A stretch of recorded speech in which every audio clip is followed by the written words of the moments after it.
So in this video, I'll use excerpts from my classroom lecture to explain the central features of natural law. Like the other major approaches to morality, I believe it has something important to say about your deep conscience and the Western way of life, including the idea of human rights. So Russ Schaefer Landau clearly defines natural law as the idea that good human beings are those who fulfill their true nature, and bad human beings are those that do not fulfill their true nature. That's the essence of natural law. Okay, we can go now. No. The following questions will clarify this. Number 1. According to natural law, how do we discern right from wrong? Well, when we understand the purpose or telos of a thing, we understand what's good for it. So even with evolutionary theory in place, if you ask a doctor what the purpose of a heart is, he will explain that the heart's natural aim or purpose is to pump blood. So a good heart is one that efficiently pumps blood. Furthermore, anything that helps the heart pump blood well, like nutrients, is good for the heart. A good kidney is one that fulfills its unique natural function of filtering blood. So in short, natural law is the simple idea that all living organisms have natural goals, aims, or functions, that is, a telos, and they are good when they do them well. So Aristotle and nearly every introductory ethics textbook asks you to think about an acorn. The acorn needs sunlight, water, and nutrients to fulfill its natural purpose of becoming an oak tree. Notice then you can discover what is right and wrong for an acorn by understanding its nature. So in natural law, we can rationally discover these truths instead of inventing or choosing them. We cannot understand what is good for an acorn or a knife or a human until we understand that thing's purpose, nature, essence, telos.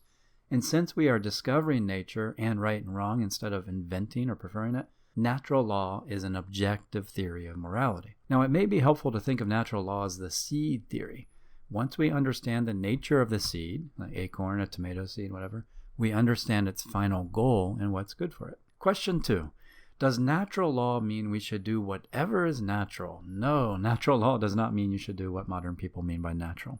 So when the natural law theorists speak of human nature, they are speaking of the fully developed or idealized human, one who has developed her reason, emotions, body, and spirit, one who is uniting with her deep conscience. So natural does not mean your strongest desire or what is innate or what a baby naturally feels. Natural law theorists are speaking of the oak tree within, not the transitory desires of the acorn to be a cow, a professor, or a tapeworm. The crudest straw man of natural law is in the idea that it equates natural in the modern sense with morally good. So according to natural law, the acorn will never be happy trying to be a cow. He will only find meaning and real happiness, or at least have a chance for real happiness, when he lives according to his deepest nature and purpose, the purpose of becoming an oak tree. When he does that, he will paradoxically become what he is not, an oak tree, by being what he is, deep down, an oak tree. So living according to his nature involves absorbing water, sunlight, nutrients, John Denver music, instead of vodka, potato chips, and so on. Everything that helps him achieve that innate goal, that telos of becoming an oak tree. Question 3. Is rape good, since it is arguably natural? Well, no. Natural law does not imply that you should rape or be violent, even if your genes predispose you towards such actions of rape and violence. Natural law is not the law of nature or the law of the jungle. Instead, natural law describes the ideal end or aim. We should fully develop our natural faculties. Natural law implies a fully developed person, rational, emotional, spiritual, and physical, will sometimes act altruistically and will never rape or kill innocents. So a fully rational person's rational nature will keep in check the baser parts of his nature. Furthermore, an intelligent natural law theorist would say that you are not naturally violent. You are a human being with a rational nature, and the actualization of this nature involves identifying with your deeper nonviolent nature. The fact that violence may, quote, feel natural does not mean it is natural to a fully mature adult. The fact that undeveloped humans and other animals rape does not make it natural in the natural law sense. So in short, natural law implies that we do have a moral duty, of course, to do good, but these moral duties do not arise from natural desires, but from the natural development of all faculties, including reason. And that is the key.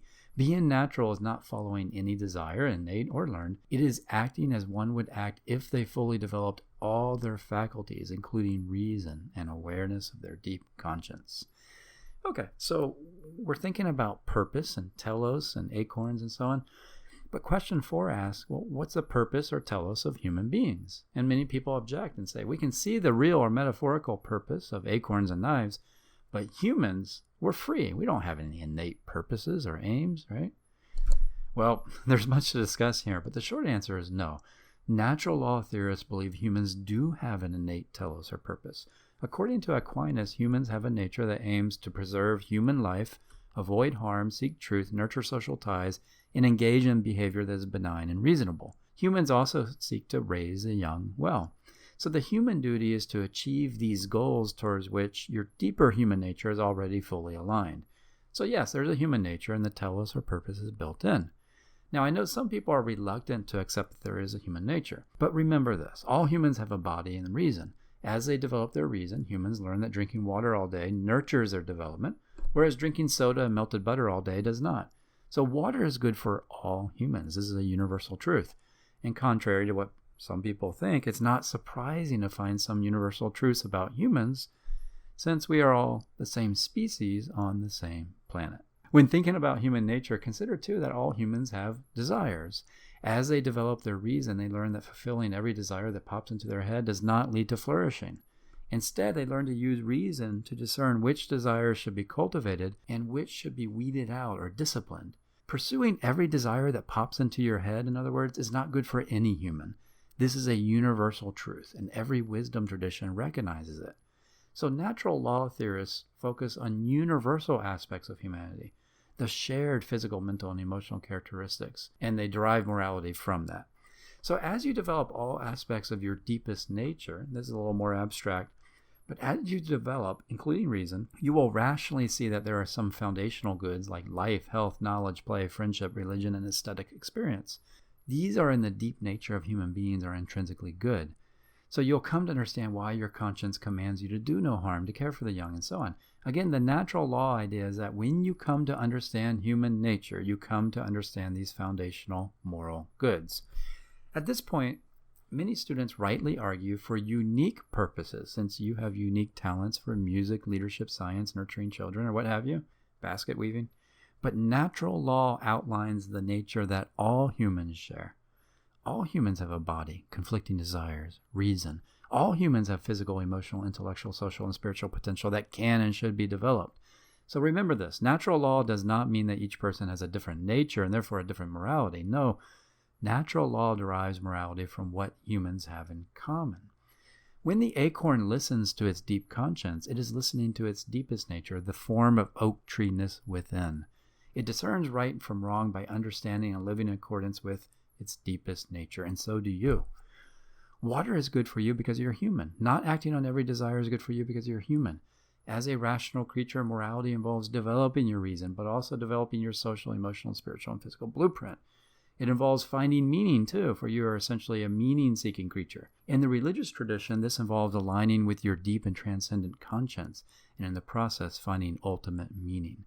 So natural law is about your deepest, truest nature, which has both rational and super-rational elements. In short, there is a human nature, and there are common moral goods within it that we can discover through experience and rational reflection. Now, if you still deny human nature, see Steven Pinker's great book, The Denial of Human Nature, for more arguments on why there are universal aspects to humans, that is, a human nature. Okay, before considering the next question, here's a joke. Mrs. Goldstein was walking with her 2 grandchildren. A friend stopped her and asked how old the children were.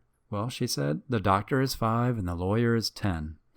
So clearly, Mrs. Goldstein has a good grasp of natural law. She sees what they are meant to be long before even they do. Alrighty. Question 5. Why should I care about natural law? It's such a boring legal and moral theory. Well, Viktor Frankl and many others have observed that a deeper source of unhappiness and mental health problems is the lack of meaning. People do all kinds of evil because they believe life lacks meaning. Natural law, on the other hand, is inspiring. It is present whenever people remind you that you are infinitely valuable and you do have a deep purpose, a meaning. You are not meant to be lazy or pursue every desire that pops into your head. You are not meant to do that. You are meant to fulfill your purpose, rooted in your deepest and truest nature. Your deep conscience is transcendent. It will guide you until you become one with it. Natural law reminds you that you have a deep purpose.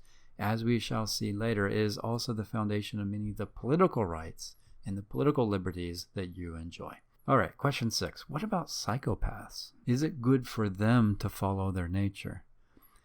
Well, here's the first answer. When someone is deficient in math, we do not dismiss math and say he has a different math. No, he's mathematically deficient. A tomato seed missing some genes that prevent it from becoming a tomato plant is deficient.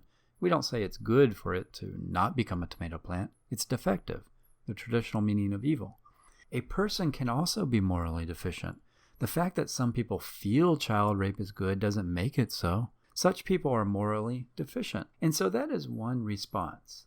But the psychopath argument is not a strong criticism of natural law for a deeper reason. Dr. Budzwitsky argues that psychopaths do have a conscience, but they lack the feeling of remorse that arises when you violate their conscience. Now, to understand how psychopaths could have a conscience, consider this. Have you ever known that you did something wrong, but you lacked the feelings of empathy or remorse that come, in most people, from doing wrong? If you have, that is what it's like to be a psychopath. The conscience is still there, but the surrounding feelings of remorse and empathy are lacking. Now, to consider some scientific evidence for this idea that psychopaths have a deep conscience, see the Social, Cognitive, and Affective Neuroscience Journal article entitled, "Psychopaths Know Right from Wrong, but Don't Care." So in short, natural law does have some pretty deep responses to this psychopath challenge. Question number 7. Is the moral natural law like the law of gravity? Well, no. Rocks do not choose to obey the law of gravity, but humans can choose to live according to their conscience or not. We humans have a choice to obey the natural moral law just as we have a choice to obey the laws of health, like drinking water instead of sodas all day. The second difference between scientific laws and natural laws is this. When we speak of the moral law, we are speaking of what should be instead of simply describing what we think is the case. Metaphorically, the acorn's deep conscience tells it that its deepest nature is oak treeness, and that it should do what is needed to become an oak tree. The moral law is different from gravity because choice and prescriptions are involved instead of mere determinism and mere descriptions. Question 8. Sex. What is the natural purpose of sex? What moral duties follow from this purpose? Well, what's the purpose of the ear? To hear. What's the purpose of the eyes? To see. What's the purpose of sex? Reproduction. So some natural law theorists believe that the purposes of sex are reproduction, union, and pleasure. If a sexual act is not in harmony with these three purposes, then it's not morally good in the fullest sense. It's not good sex. So according to this version of natural law, homosexuality, contraceptives, and masturbation are wrong because they do not include the three natural purposes of sex, especially reproduction. However, notice that the natural law theorist is not saying homosexuality is unnatural in the modern sense. A natural law theorist could agree that homosexuality is natural in the sense that some humans are born that way and some animals perform homosexual acts in nature. A natural law theorist would agree that homosexuality is natural in that sense, just as violence, promiscuity, empathy, and bias may be natural in that sense in people. A natural law theorist of this kind would instead argue that homosexuality is unnatural in the sense of not conforming to the highest nature of humans, to the nature in which reason, emotion, and body are fully developed. Now, of course, even this refined position of natural law has a problem. And the problem is that many people nowadays just disagree with it because they're saying that the homosexuality, masturbation, and other popular modern practices are wrong. The critic says, well, why can't one achieve the highest forms of human living? Disciplining their desires, being free, developing reason. Why can't they do that as a homosexual? And they might say, the purpose of the ear is to hear, but does that make earrings wrong? Of course not. Even though those are strong counter-arguments, perhaps a bit of natural law is needed in the modern mind. Consider the following. Do modern people take sex too lightly? Have they confused freedom, which involves disciplining their desires, with doing what they want? Have they abandoned their deep conscience and their true nature when they treat people as mere objects, as one does in pornography and promiscuous relationships? Has the modern wrongly condemned the virtue of chastity as a repression of desire when it is actually avoiding false notes to create a beautiful melody? Does the sexual revolution focus on me, on getting pleasures for me, even if it involves treating others as mere means and things? In short, despite some serious challenges here, natural law authors remind us that if you take a light and modern view of sex, it may very well destroy you, or at least prevent you from experiencing true love, meaning, discipline, and the deepest aspects of what it means to be a human. Okay, question 9. But don't people have different moralities? Well, the answer is no. The natural law theorist denies this. While some moral claims may be relative, foundational moral claims are not. All people need to discipline their desires to live a good life. People who believe child rape is good do not have a different morality. They are morally deficient. Deep down, you know what is right and wrong. While some cases are difficult to discern right from wrong in, you know child rape and killing people for money are wrong. Natural law. Furthermore, Dr. B also notes the moral law is hard to escape. Consider the Nazis. Most of them didn't really adopt a new morality in killing innocent Jews. Most Nazis argued they were in the right because the Jews were not fully human or they were not fully innocent. That is, the Nazis rationalized because they felt the force of the moral natural law, saying, it's wrong to kill innocent people and children.